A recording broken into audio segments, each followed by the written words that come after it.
think most of you have joined us now, so we'll get started. So thank you firstly for joining today's webinar. Very excited about this series. This is the first webinar in our new series called Behind the Story, where we speak to users of Shorthand about the stories that they've created and the process and how they've gone about that. So I'm Dawn, I'm the Senior Editorial Success Manager here at Shorthand, and I'll be your host for this webinar. And we are joined by two members of the Sky News team, so Ronan and Carmen, who will introduce themselves very shortly. And they're going to walk us through the creation of their award-winning data story called Brexit by Numbers. This was nominated and crowned the award winner of the editorial story category as well in the Shorthand Awards, in our 5th annual Shorthand Awards. So congratulations to them. So the webinar will last about 30 minutes in total. We'll go through a Q&A for about 25 minutes. We'll save around 5 minutes at the end for open questions. So if you do have any questions, do pop them into the Q&A function or the chat function. I'll keep an eye on that and we'll try and cover those off at the end. But now I'd love to introduce you to our two speakers today. So Ronan, would you like to introduce yourself first? Hi everybody, hope you're well. I'm Ronan Hughes. I am output editor for Sky News Mobile. So I'm ultimately responsible for everything that we publish on the website and the app. I've worked at Sky News for 15 years. Previous to working in the mobile team, I worked in television production, did that for about 12 years, working in just about every single program that we produce on Sky News and dealing with many of the biggest stories of the last 15 years. Thank you so much. And Carmen. Hello, I'm Carmen Aguilar. I'm the data journalist. I've been for, I think, 3 years now. And I work in data story. It could be on the day story, it could be more long-term projects. I cover the whole process from gathering the data, analyzing the data, cleaning the data, and then also doing like the visualization to communicate the story that we found. Before that, I was also a TV reporter, but I enjoy much more the digital landscape. So I'm very happy now. Fantastic. Thank you to you both for being here today. So I will kick off with my questions. So firstly, before we talk about the specific Brexit by Numbers story, can you tell us how long you've been using Shorthand for and what you're using it for? So we started using Shorthand about, it was about 3.5 years ago. And the motivation behind it was that we wanted to produce more long-form storytelling, which had a greater visual impact than we were able to do using our own production tools.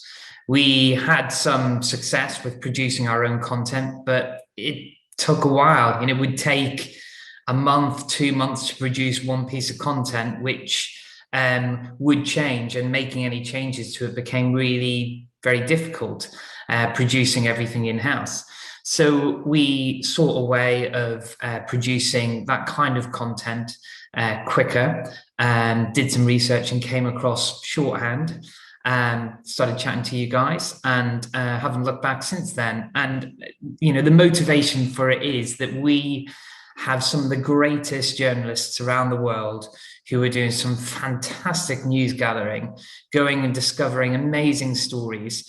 And on television, they are telling them in fantastic ways that win awards around the world. I mean, we just won a BAFTA for our coverage of Idlib. And we wanted a way of translating that into a digital space. A way of displaying those stories in an engaging long form that we could be proud of, and we would go on and win awards on as well. So that's the kind of motivation for us getting into Shorthand and the sort of journalism that we want to create using the formats that it gives us. Fantastic. Thank you so much. So on to Brexit by numbers, which I will now put on screen as well, as I imagine we might scroll through various elements of it as we talk today. So you've produced a great number of content on Brexit, both shorthand and non-shorthand. When did you decide to put this particular story together, and what were your objectives for this story? So, as you quite rightly point out, we've created a lot of Brexit content.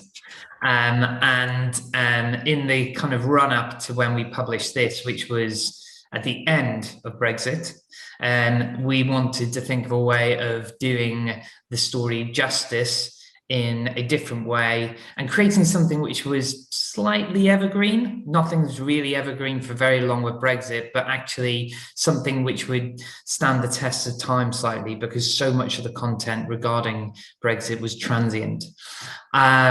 So we sat down, we talked about what we could do, what we could produce. We created a lot of database stories in the year running up to Britain leaving the European Union. Poor Carmen will pull her hair out dealing with Commons votes every week that went by. But we knew that numbers were an integral part of the story, that there was a lot of conflicting views and about which side you're on, but you can't really dispute facts. So we wanted to produce something which was visually engaging, long form, fact-based, which took stock of where we were at with that story at that time. And it was a crucial time in the story as Britain finally left. So we thought it's a time to actually look at what the cost of the last 4 years have been. Yeah, actually, because we did the story when like at the end of Brexit. So we were quite lucky in terms of data because we already had the data available, so we could look at trends. We have the time series as well. Like doing the story like at the beginning or even mid of the Brexit process could be like a bit more complicated because you need time for that data to come and for the trends to show. And as Ronald said, we also want to be like quite distinctive. So that's why doing in shorthand. Brilliant. And what were your first steps for putting this story together? And can you walk us through that process? I think it began with an idea that we wanted to do something which was number-based, which looked at, as I said, the facts of what it was. And then Carmen and I and a couple of other people went away and discussed the areas that we want to look at. And then Carmen went to try and find out if we had the available data to back that up. Cue Carmen. Yeah, there's a lot of like research before actually you're started to produce the story, and so which data is available, also which areas do we want to cover, because Brexit has been super long. It's a big, very, very big story, so it could be anything between politics, immigration, economy, everything. So I actually talked to many departments as well in the newsroom, like especially the business desk, because of this economic and financial information that I could be missing, like which are the key parameters that we need to look at to see how Brexit is impacting, or how we can say how the country is now and 4 years ago. So once you have all that research done and all that data gathered, it's also very important to know which type of information you have the data on. It's not just if in terms of data, like if it's a CSV or an Excel or whatever. It's more like if that information is going to be displayed, or you have that information as a text, or you have the information as an image, or you can do an infographic with that, because then that also helps you to build the shorthand. Like if you have a lot of images, so then you might use one type of section in shorthand to display all this information. But if you don't have a lot of images, as it was our case, so we need to come up with new ideas to make the story more visually. And once you have all that information, we sat down together again and we tried to organize all the content and which bits we are leaving out and which bits we are including in the story, what is more important. I normally work a lot with a pen and paper. I like to draft my stories and even like drawing the page before doing anything in shorthand to see like the structure, but also like which element I can have in each part. And after that, having my piece of paper, I was very lucky because in this story, we work with a multidisciplinary team. So we have the political reporter, we also have help from the business desk, and we have the designer team as well. So it was a conversation with all of them about how we can display this information, how we can make the story engaging visually, which ideas other people can have as well and can enrich the story. And I find this like very like to enrich your story, because you have many eyes and many brains looking at the same story. And after that, building the shorthand was quite easy. And to be honest, what I do also is when I'm thinking about the story and I'm doing my draft with the piece of paper, I normally go to shorthand and see like if there's any new feature that we can use. I'm always looking for new things that you're releasing and we can use. If there's a new section, or if we have like, we're producing the visualization in one tool, and how we can integrate that with shorthand as well. So I always try to do the two step or the two process at the same time. So then it helps me to know how I want the story. And once we have all the elements, it was just like sit down and start producing the shorthand. Actually, it was quite easy producing that, not all the steps before that. And I think it was about trying to give the piece structure, so as it wasn't just a piece which was a load of charts. It was a piece which brought the data through in different ways, because data is more than just charts and numbers. You know, we used, I know you're going to come on and ask about it, we used the reveal function to try and eke out the story and pull a user through the experience, and to try and use that to kind of break up the different sections so as it didn't become too block heavy, because we were conscious that we didn't want it to turn into some sort of, you know, boring kind of heavy chart-based piece which people might get lost in. Actually, we want something which really engages and pulls you through in a visually enticing way. Actually, that was important because we wanted to also to have like a common thread along the whole piece, not just 4 sections or 3 sections or whatever. We want to have something that unify the whole story as well.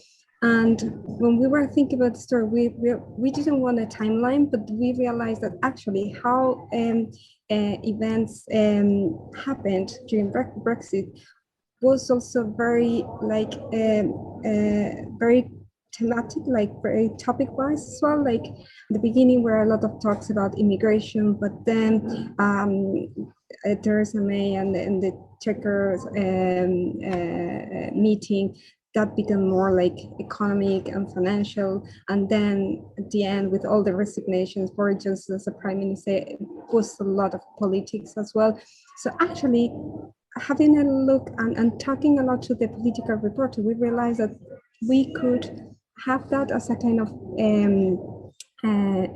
theme, and at the same time was like feeding and enriching that process with all these things about immigration, economy, politics and everything that happens. But it was very, very important not to be like patchy thing, like one chart here, another chart there, a map, and then it becomes messy. The important here is the story.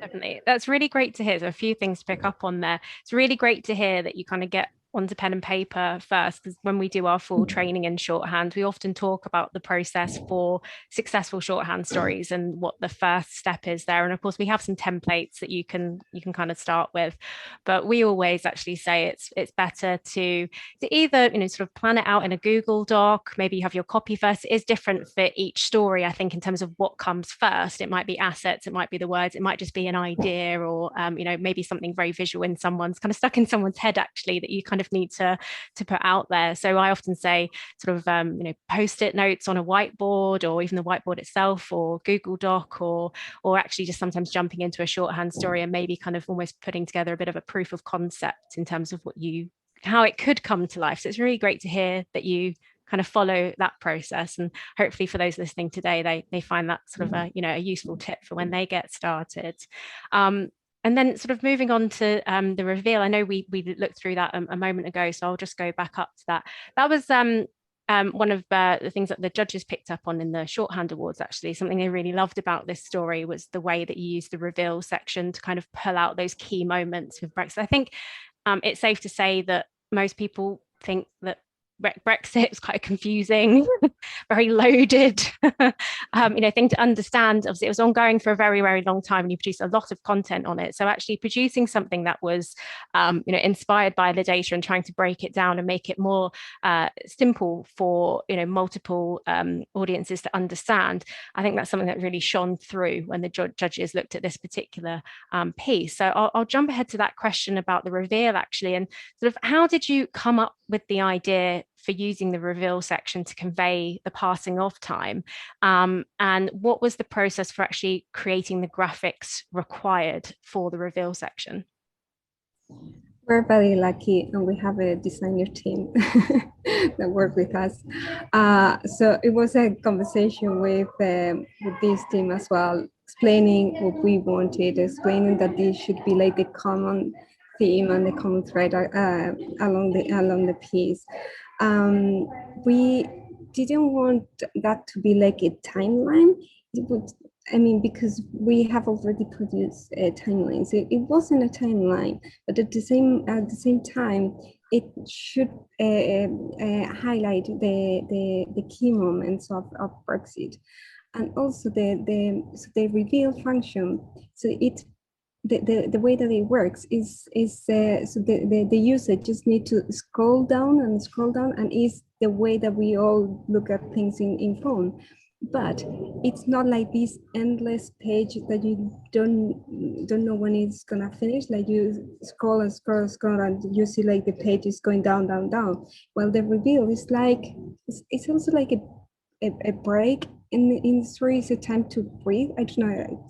As I see, and this also has these surprising effects as well, like what is gonna come next, and how to. And I think that designers also like this reveal function because it's a lot of imagination for them, like how you can overlay one image with the other images and make something like surprising, but at the same time elegant.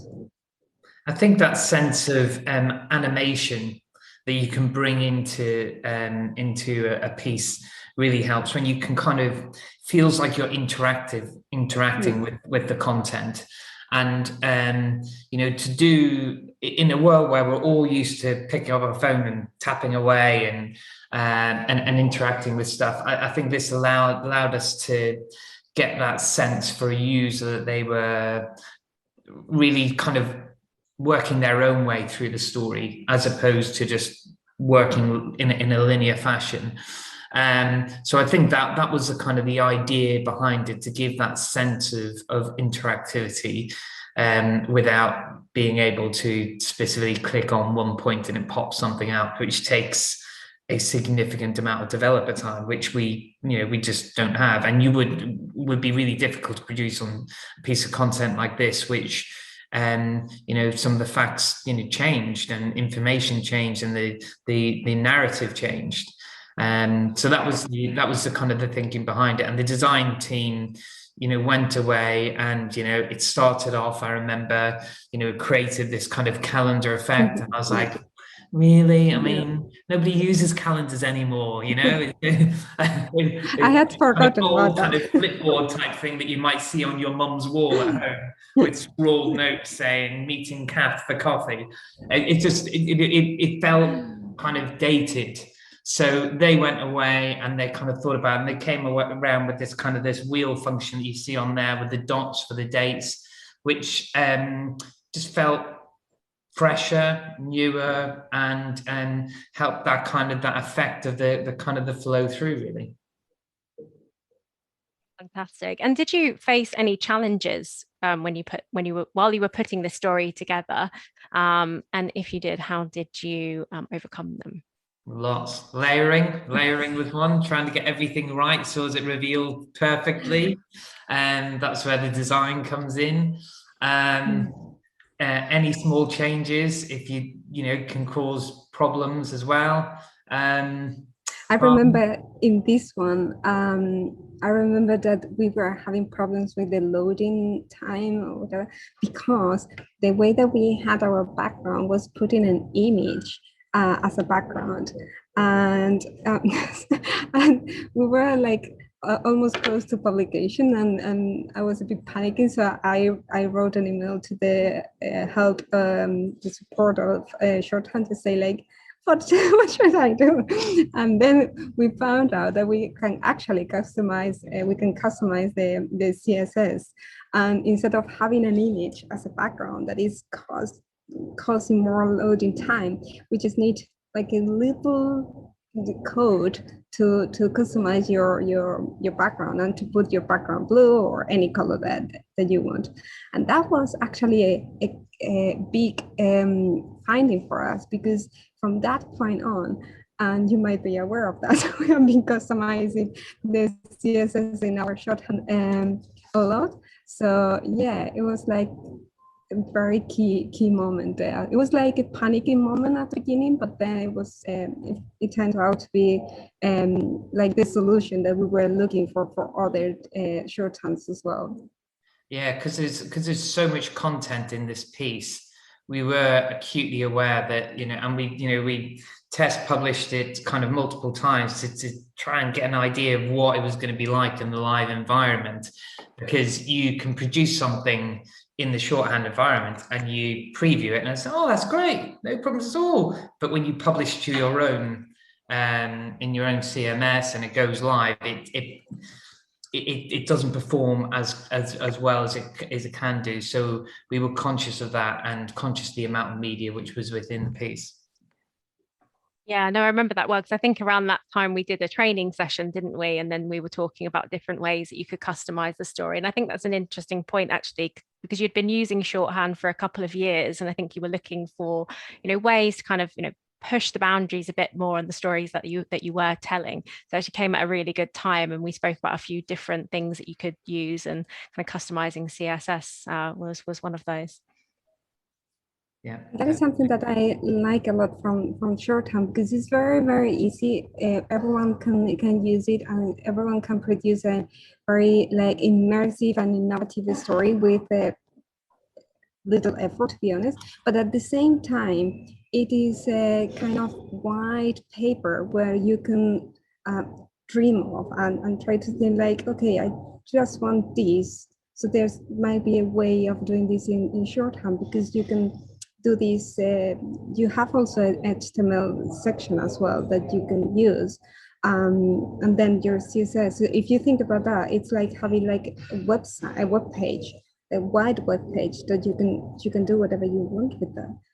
So sometimes for me, it's like going to Shorthand and see what's new there, how I can tell that story like more innovative, engaging, or whatever. And another time is my brain thinking fast and then try to see if I can do what my brain has with Shorthand. Yeah.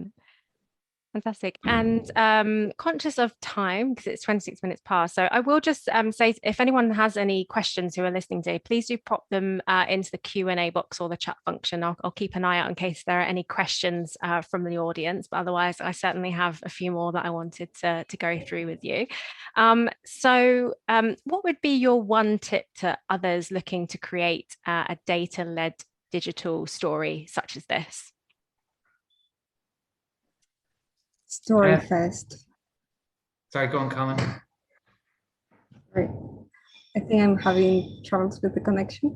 But yeah, the story first. So don't try to think first of the visualization that you want to produce or whatever, and then try to fit your story into that visualization, because sometimes it's different. So it just, what is your story, and what is the best way to tell that story?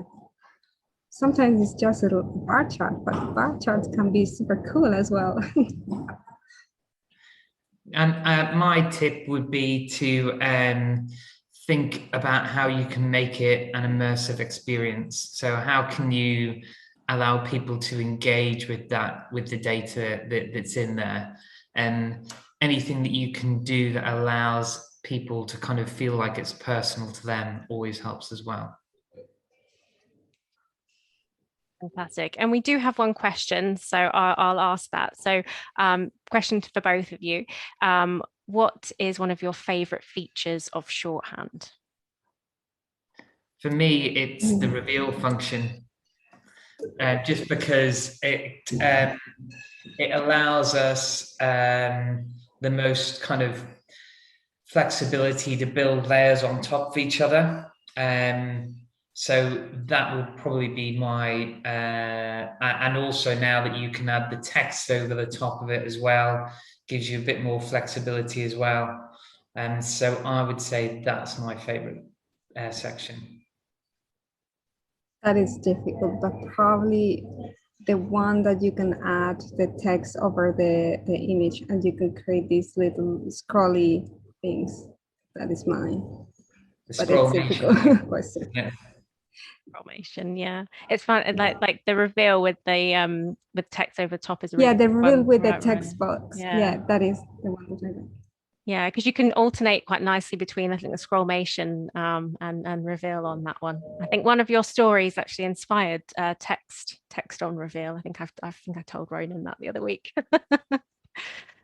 Oh, fantastic. Well, it's we're just coming up to end of time. There are a few questions that have come through, but we will be sharing this video around afterwards, and we will probably do a little write-up of this webinar as well. So if there are any questions, I'll collect them and maybe I might send them over to Ronan and Carmen afterwards, so that we can make sure that all of those questions are answered. But thank you ever so much for everyone for joining today, and thank you very much, Ronan and Carmen, for taking the time out to talk about your use of Shorthand. It's been really great.